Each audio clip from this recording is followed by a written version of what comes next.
Bonjour à tous et merci d'être là pour moi pour ce moment important aujourd'hui. Donc aujourd'hui, j'aimerais justement vous partager mon témoignage de pourquoi j'ai voulu faire ce choix de suivre le Seigneur et comment j'en ai arrivé à justement demander le baptême aujourd'hui ici. Et donc pour un petit contexte assez rapide, il faut savoir que je suis née dans une famille chrétienne. Donc depuis que je suis petite, j'ai eu l'occasion justement d'aller à l'église ou à l'école du dimanche. Mais pour moi, c'était vraiment des moments où j'allais voir mes amis pour m'amuser, comme quand j'allais à l'école. Et j'avais vraiment pas, je connaissais pas du tout qui était Dieu. Et toutes les histoires en fait qu'on nous racontait à l'école du dimanche, et c'était vraiment des belles histoires dans un gros livre, mais je comprenais pas trop en fait l'importance de ce message. Et c'est par la suite, donc lors de mon adolescence, en commençant à faire des camps avec d'autres jeunes chrétiens, en voyant comment Dieu vivait dans la vie de d'autres jeunes du même âge ou même des personnes plus âgées, mes parents, et vraiment toutes ces personnes proches de moi que je voyais qui vivaient bien avec le Seigneur, que j'ai commencé en fait à comprendre ce que Dieu avait fait pour moi et qui était Dieu. Et j'ai compris en fait il m'avait offert justement la grâce et vraiment qu'il m'avait offert ce cadeau, c'est vraiment un cadeau par amour. En fait, Dieu, il m'aimait tellement, j'ai compris qu'il m'aimait tellement qu'au travers de Jésus-Christ, il m'a offert justement cette grâce. Et c'est vrai que quand je me rappelle que dans la Genèse, les hommes, ils ont décidé eux-mêmes en fait de s'éloigner de Dieu et vraiment de couper ce lien alors que Dieu les aimait tellement. Et que vraiment Dieu, après cela, il est vraiment revenu vers nous alors que nous, on était mauvais et qu'on s'est vraiment éloigné de lui. Et le fait de voir en fait cet amour qui est si fort et si grand que Dieu a eu pour nous, ça m'a vraiment beaucoup touchée. Et j'aimerais vous lire Romains 5, versets 6 à 8, qui sont des versets qui nous parlent vraiment qu'en fait le Christ, il est venu sur terre et qui s'est donné pour nous alors qu'on était encore, on est des personnes mauvaises et on ne mérite pas en fait cette grâce et tout ce qu'il nous offre. Donc ce texte nous dit « En effet, quand nous étions encore incapables de nous en sortir, le Christ est mort pour les pécheurs au moment fixé par Dieu. C'est difficilement qu'on accepterait de mourir pour un homme de droit. Quelqu'un aurait peut-être le courage de mourir pour un homme de bien. Mais Dieu nous a prouvé à quel point il nous aime. Le Christ est mort pour nous alors que nous étions encore pécheurs. » Et c'est vrai que pour nous, comme il dit dans ce texte, en tant qu'être humain, c'est difficile de s'imaginer en fait de mourir pour quelqu'un qui, par exemple, nous ferait du mal. Et le fait de voir que, en fait, non, le Christ, il est vraiment mort pour nous parce qu'il nous aime tellement. Et c'est vraiment cet amour qui m'émeut beaucoup et qui m'a vraiment beaucoup touchée. Et c'est vrai que pour moi, des fois, je suis quelqu'un qui doute beaucoup de tout. Donc dans tout, que ce soit dans les études ou dans les relations. Et vraiment, le fait de douter de tout, ça a été difficile pour moi d'accepter en fait Dieu dans ma vie. Parce que Dieu, il nous appelle en fait à croire sans forcément tout comprendre. Donc il fait des choses ou il nous dit des choses dans sa parole et on ne comprend pas tout, mais il nous appelle seulement à croire. Et c'est vrai que du coup, j'ai eu beaucoup de moments de doute qui ont pu des fois être très forts, notamment des moments de doute sur l'existence même en fait de Dieu, où je me suis dit, mais est-ce qu'en fait, comme quand j'étais jeune, est-ce que c'est pas juste des belles histoires dans un beau livre et qu'en fait c'est quelque chose de futile et qu'en fait ça n'existe pas.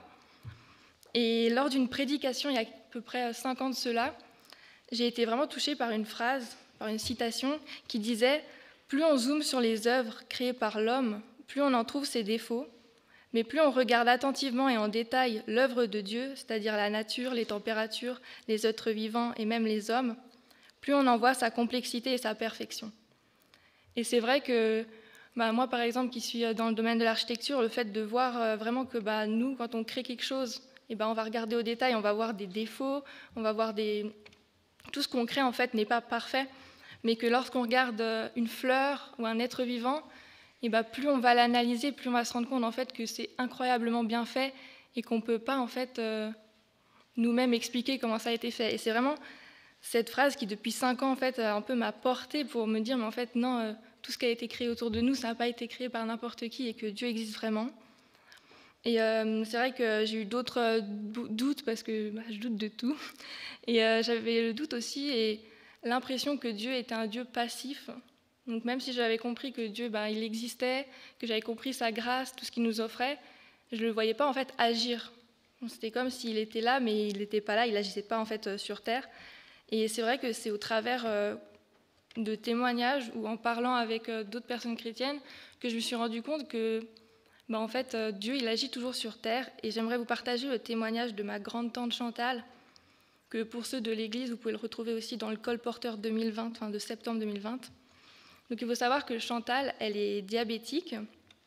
Et en février 2020, donc de l'année passée, on lui a diagnostiqué une septicémie. Et par la suite, cette septicémie, donc son état s'est aggravé et ça a atteint ses valves du cœur. Donc elle était vraiment au plus bas. Et dans cette même période, en fait, en mars de chaque année, il y a une grande rencontre de chrétiens qui se passe à Mulhouse, donc à Porte Ouverte, et c'est une semaine de jeûne et prière, où chaque soir, il y a un thème différent pour des prières différentes. Et en fait, ma grand-mère, donc la sœur de Chantal, elle voyait pas en fait trop que faire à part prier en fait pour sa sœur, parce qu'elle était dans un état tellement bas qu'on pouvait un peu rien faire. Et elle a demandé justement à une amie qui allait à cette journée de jeûne et prière de bien vouloir prier pour elle lorsqu'il y aurait la prière pour les malades. Et en fait, Chantal, lors de cette nuit, elle nous a raconté par la suite qu'en fait, elle a ressenti quelque chose en elle, et au matin, elle a demandé aux médecins de refaire cette analyse. Et les médecins ne comprenaient pas pourquoi, mais ils ont accepté, ils ont refait les analyses, et quand ils sont revenus avec les résultats, ils lui ont dit qu'il y avait un miracle qui s'était produit, et qu'ils ne comprenaient pas, ils ne savaient pas ce qui s'était passé, mais elle pouvait rentrer chez elle, elle était guérie, elle n'avait plus rien. Et c'est vrai qu'encore aujourd'hui, elle vit normalement, c'est comme si la maladie avait complètement disparu. Et c'est vrai que le fait de voir que en fait, Dieu il est aussi puissant pour agir en chacun de nous, et même je me dis que Dieu il sera toujours là pour moi, et en fait il peut agir dans ma vie. Et c'est vraiment après avoir compris que c'est là que je me suis vraiment convertie en fait. Et j'ai commencé à me poser des questions donc, par la suite de ma conversion sur le baptême. Donc, est-ce qu'il fallait que je me fasse baptiser? Parce que pour moi, croire, c'était suffisant. Il n'y avait pas besoin de se faire baptiser, d'aller dans l'eau et tout ça. Et en fait, je n'avais pas eu la bonne compréhension de ce qu'était le baptême. Parce que je pensais que le baptême, c'était vraiment quelque chose, en fait, une relation entre Dieu et moi, et que c'était que personnel. Et c'est vraiment en parlant avec mon pasteur, mais également avec ma famille, que j'ai compris qu'en fait, le baptême, c'est pas quelque chose forcément entre Dieu et moi, mais c'est une officialisation de ma relation en fait avec Dieu, et le fait de montrer que en fait je laisse le Seigneur vivre dans ma vie. Et du coup, c'est vraiment quelque chose qui touche beaucoup plus que juste le Seigneur et moi. C'est pour vraiment montrer aux autres. Et à ce moment-là, quand j'ai compris cela, je me suis dit, mais en fait, si je crois que Dieu, en fait, c'est mon bonheur, c'est ma paix au quotidien, et que j'ai envie de placer toutes mes pensées en fait en lui, en fait, pourquoi je ne me ferais pas moi aussi baptiser? Et c'est pour ça que l'année passée, donc il y a 1 an, j'ai demandé le baptême. Et c'est vrai que depuis que j'ai demandé le baptême, il y a encore d'autres choses qui se sont passées dans ma vie. Et notamment, j'avais envie de comprendre encore plus ce qui était Dieu pour être vraiment en fait sûre de mon choix, même si j'avais déjà fait ce choix. Et j'ai posé une question à ma mère, je lui ai demandé qu'est-ce qu'elle pensait que vivre avec Dieu, c'était pour elle. Et elle m'a répondu en me posant une autre question. Elle m'a demandé « Comment tu vivrais si on t'enlevait Dieu de ta vie ?» Et c'est vrai que cette question, elle m'a beaucoup marquée. Et il y a eu un grand moment de silence en fait, dans la maison, parce que je me suis dit... je pensais à rien. Le seul mot qui me venait, c'était rien. Parce que sans Dieu, j'aurais pas forcément de but dans ma vie, ou j'aurais pas justement en fait, ce bonheur qui ne dépend pas des circonstances. Et c'est vrai que... en fait, je me rends compte que quand j'ai des moments loin de Dieu et que vraiment je passe pas du temps avec lui et que je l'oublie, j'ai un manque dans ma vie que j'essaye de combler par toute autre chose qu'on peut retrouver, donc des amis, des relations, des hobbies, du sport. Et c'est vraiment quand en fait parce que j'ai pu expérimenter en fait cette paix de Dieu et le fait que j'ai ressenti en fait cet amour dans ma vie, que lorsque je suis loin de lui, je peux ressentir en fait ce manque, comme si Dieu avait vraiment une partie, vivait en fait en moi, et que des fois, je le sentais avec ce manque. Et c'est vrai que cette paix dont je viens de parler, pour moi, elle est super importante, parce que comme les gens qui me connaissent le savent, je suis de nature très stressée, et j'aime bien tout contrôler. Et c'est vrai que des fois, quand j'ai des moments de stress, ça peut arriver même jusqu'à commencer à pleurer pour rien, ou vraiment où je ne comprends pas qu'est-ce qui se passe. Et Dans ces moments de stress, souvent j'ai deux réactions. Donc soit je me laisse justement envahir par le stress et rien ne va, donc même les choses bien, ça va pas, c'est pas bien. Ou soit, en fait, je me recentre en fait sur le Seigneur et je me pose et je prie. Et là, en fait, je me sens vraiment en fait rassurée. Et c'est comme si justement cette paix en fait de Dieu, elle revenait en moi et toutes mes tensions, elles redescendent. Et j'aimerais vous lire Philippiens 4, versets 6 à 7, qui sont justement des versets qui m'aident beaucoup dans ces périodes on va dire de manque de confiance, de stress, ou lorsque j'aime tout contrôler, mais que ça ne se passe pas forcément comme j'aimerais que ça se passe. Donc il nous dit « Ne vous mettez en souci pour rien, mais en toutes choses, exposez vos besoins à Dieu. Adressez-lui vos prières et vos requêtes, en lui disant aussi votre reconnaissance. Alors la paix de Dieu qui surpasse tout ce qu'on peut concevoir gardera votre cœur et votre pensée sous la protection de Jésus-Christ. » Et c'est vrai que la phrase qui dit « Adressez-lui vos prières et vos requêtes », elle me touche beaucoup parce que Dieu, il ne nous demande pas rendez-moi gloire, en fait. Dieu, vraiment, dans cette phrase, je le vois comme s'il me disait « Mais Élise, tu peux tout simplement, si tu n'es pas bien, tu peux prier en disant que tu n'es pas bien. Si j'ai quelque chose contre Dieu, je peux lui dire. » Et c'est vraiment le fait de voir qu'on peut tout lui dire, que ce soit positif ou négatif, et que lui, en fait, il va en retour nous apporter ce qu'on a besoin. Et également, justement, garder notre cœur et nos pensées sous sa protection. Et c'est vrai que c'est super beau de voir qu'en fait, qu'en vivant avec Dieu, j'ai justement tous ces moments, toute cette paix qui vient en moi, tout cet amour que Dieu a pour moi. Et c'est vrai que après, je me suis aussi beaucoup posé des questions sur qu'est-ce que t'es vivre pour Dieu, parce que je me suis dit, à partir du baptême, j'avais l'impression que les gens, ils vivaient différemment, ou qu'est-ce que ça veut dire vivre pour Dieu. Et pour revenir un petit peu en arrière dans ma vie, donc quand j'étais plutôt autour des 12 ans, 13 ans, et que j'ai commencé en fait à être libre de parler un petit peu de Dieu, j'avais pas de honte en fait à dire que j'étais chrétienne. Et souvent j'ai entendu cette question qui me disait mais en fait pourquoi tu acceptes de te soumettre à Dieu? Parce que pour les gens justement qui étaient non chrétiens de mon entourage, ils me disaient que en fait Dieu il t'apporte que des contraintes ou des interdictions.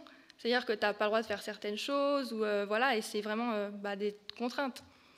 Et quand j'étais jeune, justement, j'avais une certaine immaturité, et ça m'affectait beaucoup. Puis comme justement, je suis quelqu'un qui doutait beaucoup, souvent je remettais cela en question. Mais aujourd'hui, si on me reposait cette question, je pourrais vraiment dire qu'en fait, c'est pas une soumission, le fait cette relation avec Dieu, c'est pas comme un esclave avec son maître, mais c'est vraiment une relation où l'amour est au centre. Et on pourrait comparer ça en fait à une relation de couple où en fait quand on aime quelqu'un, on a envie de lui donner de l'amour et on a envie de s'investir pour cette relation.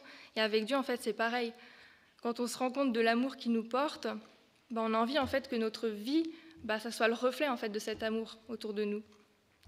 Et justement le fait de voir que cet amour que Dieu a pour moi, il est en fait indivisible et qu'il sera là pour toujours dans toutes les circonstances, c'est incroyable. Et on le voit ça dans Romains 8, versets 38 à 39, quand il nous dit « Oui, j'en ai l'absolue certitude, ni la mort ni la vie, ni les anges, ni les dominations, ni le présent, ni l'avenir, ni les puissances, ni ce qui est en haut, ni ce qui est en bas, ni aucune créature, rien ne pourra nous arracher à l'amour que Dieu nous a témoigné en Jésus-Christ notre Seigneur. » Et c'est vrai que de voir qu'en fait, même les choses les plus puissantes en fait, qu'il pourrait y avoir dans le monde, elles ne pourraient pas nous enlever de l'amour que Dieu a pour nous. Et même si nous, on s'éloignait de Dieu, en fait, son amour, lui, il reste là. Ça ne dépend pas de nous, ça dépend que de lui. Et c'est vraiment quelque chose d'incroyable. Et voilà, et je voulais vraiment appuyer le fait sur qu'en fait, c'est un choix. J'ai vraiment fait ce choix. C'est pas une soumission ou une contrainte ou quelque chose comme ça. Et du coup, ce qui en découle également, c'est de vivre pour le Seigneur, c'est également suivre ses commandements. Et Jésus, il nous dit dans Jean 14, 15, « Si vous m'aimez, vous suivrez mes commandements. » Et en fait, ces commandements, c'est pas justement, comme on me disait quand j'étais plus jeune, des contraintes ou des obligations.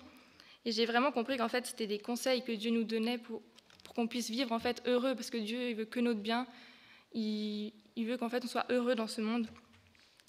Et voilà, c'est vraiment pour cela, du coup, aujourd'hui, que je suis là et que j'ai fait ce choix du baptême. Et j'aimerais vraiment finir par remercier le Seigneur pour tout ce qu'il m'a apporté dans la vie que je ne mérite pas. Je n'ai pas mérité de vivre dans ce pays où il n'y a pas la guerre, ou ou d'avoir une belle famille, ou même de le connaître. En fait, je suis arrivée comme ça dans cette famille chrétienne et en fait, je n'ai pas mérité cela. Et je le remercie vraiment pour cela et également pour toute l'œuvre qu'il fait dans ma vie et pour la personne qu'en fait, lui, il est.